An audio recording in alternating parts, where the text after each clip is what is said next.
Voilà, c'est parti. Donc, le boxing nazérien. Nous sommes à la conclusion de ce premier rendez-vous de la saison 2017-2018. Toute l'équipe de la famille Cazaux avait mis les petits gants dans les grands avec un programme vraiment très intéressant, inaccoutumé, dans le sens où cette soirée était associée aux festivités du centenaire du débarquement des Américains. C'était le 26 juin 1917 à Saint-Nazaire.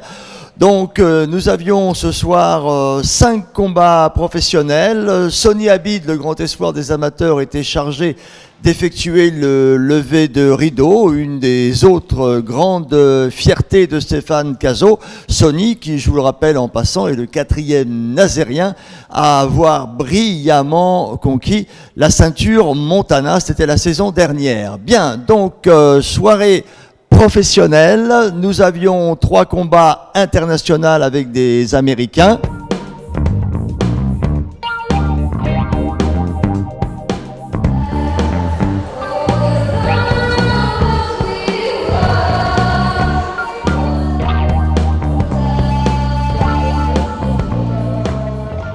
Les Français ont gagné, donc la composition de l'entente tricolore, Eddy Lacrosse de Villeneuve-d'Ornon était venu suppléer au dernier moment puisque Olivier Vautrin, blessé, avait été contraint de déclarer forfait puisqu'il préférait privilégier sa place en finale et donc il avait pris la décision en accord avec ses mentors de se soigner. C'est donc le boxeur de Villeneuve, Eddy Lacrosse, qui était le premier à se produire sur le ring. Il a remporté son combat au point.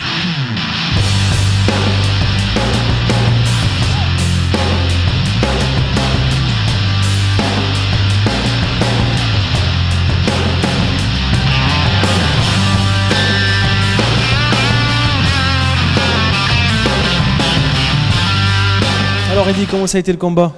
Très bien, ça s'est bien passé. Le but pour moi c'était un combat de préparation. Donc on est allé jusqu'au bout des 6 reprises, on a gagné. Voilà, une petite erreur de ma part au 3e round où je vais au tapis, ce qui est quand même assez alarmant, faut savoir. Mais après voilà, je gagne tous les autres rounds, je domine largement. Voilà, je gagne à l'unanimité des juges, donc content de mon travail, bon combat de préparation. Donc voilà.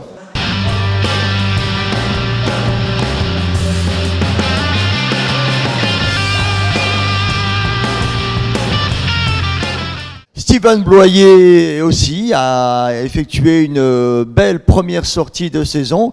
Les garçons ont dû s'employer forcément. Hein. Les Yankees, ce ne sont pas des adversaires habituels, ce sont des boxeurs aguerris, endurcis, qui ont du métier, vicieux, qui sont au retors. Donc ça a donné lieu à de belles oppositions.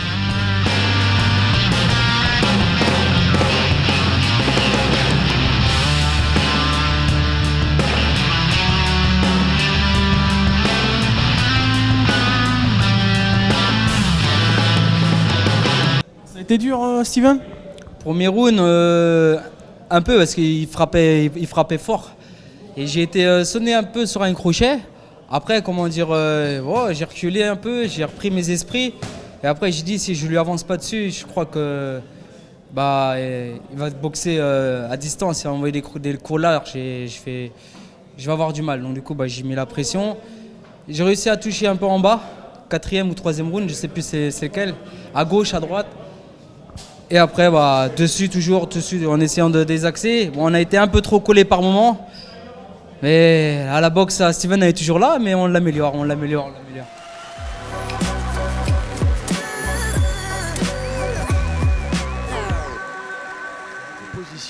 Et puis le 3e, il traînait par la même occasion sa ceinture de champion de France des super moyens. C'est le Nantais Chamil Ismailov qui a contraint l'arbitre à mettre un terme au débat très très rapidement. Visiblement, l'impression générale de la salle était que cette nouvelle ceinture des super moyens a donné des ailes à Chamil Ismailov qui est plus déterminé que jamais.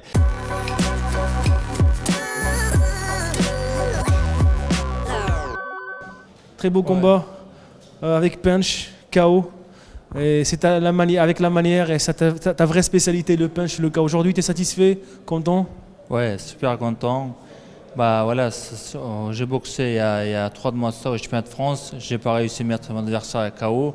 Tout le monde s'y attendait, mais comme on a un adversaire dur qui boxe, ça a duré 10 rounds. Mais là, j'ai vu qu'au deuxième round, je l'ai bien touché par arrière, direct. Et après, voilà, je me suis dit, il ne faut pas que je le lâche. Je continue et j'ai réussi à le mettre KO.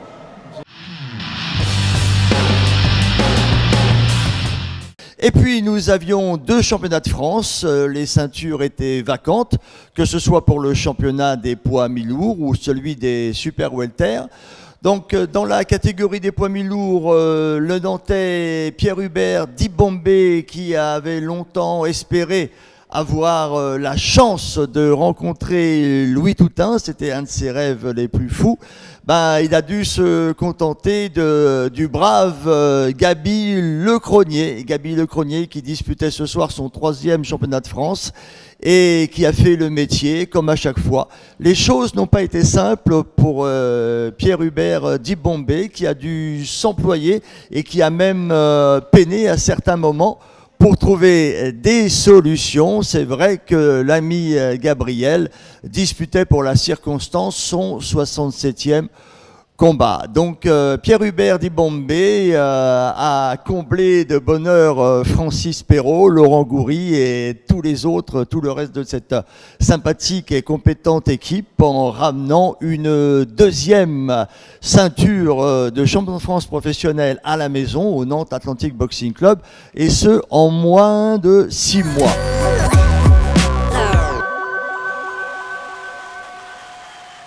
Je savais que ça allait être un adversaire très dur au mal.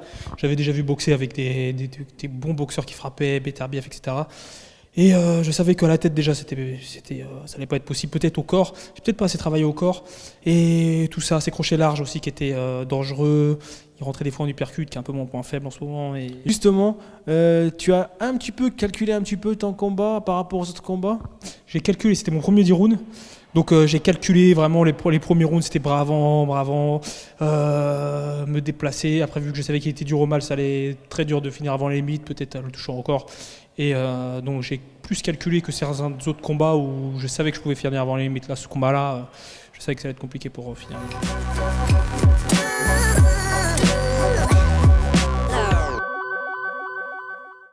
Alors Pierre, maintenant, la suite de la carrière, et qu'est-ce que tu souhaites rencontrer comme boxeur? Alors, pour 2018, j'aimerais faire une Union européenne. Peut-être un combat aussi international, intercontinental WBA, quelque chose comme ça. Tu connais les tenants des titres? Non, je connais pas du tout. C'est juste. Mais après, ce qui m'intéresse vraiment, moi, dans la boxe, c'est de rencontrer des gens qui sont forts, on va dire. Vas-y, dis-moi comme qui. Prends le défi maintenant, allez. Du coup, j'aimerais boxer Louis Toutain et reprendre ma revanche contre Michael Diallo. Je sais, à chaque fois, ça tombe à l'eau, les combats avec Michael Diallo, machin, mais bon. Ils t'écoutent, les 2 boxeurs, lui Toutain, des très bons boxeurs, voilà. D'excellents boxeurs, ça c'est sûr, c'est d'excellents boxeurs, donc c'est un défi à relever. Donc moi je suis là. À la base je devais boxer Louis Toutain, après il a descendu de catégorie, machin, je sais pas. Bref, mais bon. mais le message est déjà annoncé, déclaré. S'il change de catégorie ou l'inverse, voilà. Je vais changer de catégorie. Je vais changer, je vais retourner en super moyen.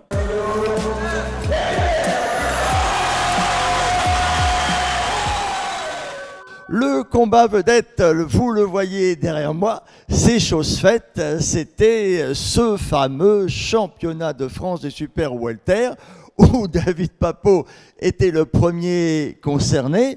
Depuis le temps qu'on l'attendait, lui-même piaffait d'impatience. L'adversaire a changé à plusieurs reprises, il y a eu pas mal de forfaits.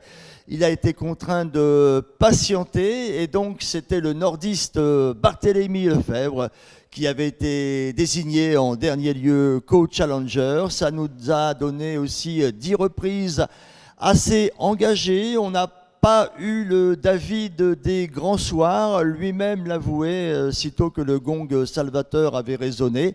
Il n'avait pas été aussi efficace qu'à l'accoutumée. Le style, la stratégie de combat de Barthélemy Lefebvre l'ont déstabilisé. à plusieurs reprises. Gérard Tesseron, dans l'interview d'après-combat, disait qu'il l'avait trouvé un peu plus faible. Peut-être que, selon lui, il avait eu un peu plus de mal qu'à l'accoutumée pour faire le poids et donc il avait laissé un peu d'énergie dans ce dernier combat, si je puis dire, entre guillemets, avant la grande confrontation avec une ceinture nationale en jeu.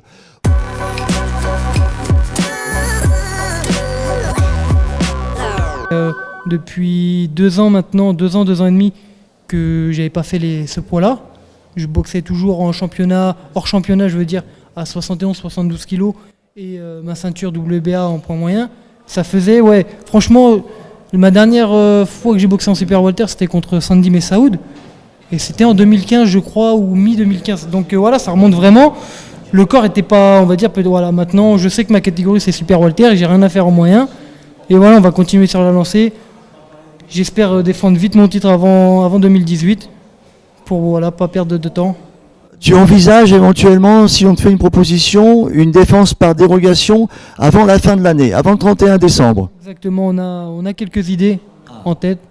Maintenant, voilà, faut voir avec Gérard s'il est partant, si tout est en accord. Mais voilà, j'ai fait que 2 combats cette année, j'aimerais bien un 3e, quoi.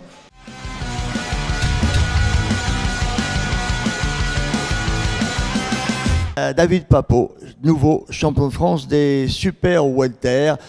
Pour la circonstance, la soucoupe était archi pleine, donc cette salle qui transpire la boxe, ça nous a rappelé les grandes heures de Germain Lemaitre, de Roland Cazot, de Stéphane Cazot, ou un peu plus près de nous, d'Osman Aktaz. Voilà, les supporters, pour le plus grand bonheur de toute l'équipe de la municipalité qui l'aide, qui le suit, qui le soutient depuis très très longtemps. Eh bien, la liesse était totale au sein de cette salle mythique, voilà, qui en a vu tant et tant. Jean-Pierre Cosségal pour Boxing Mag TV. Restez à l'écoute, une saison très très prometteuse qui s'annonce dans les Pays de la Loire. À très bientôt, au revoir.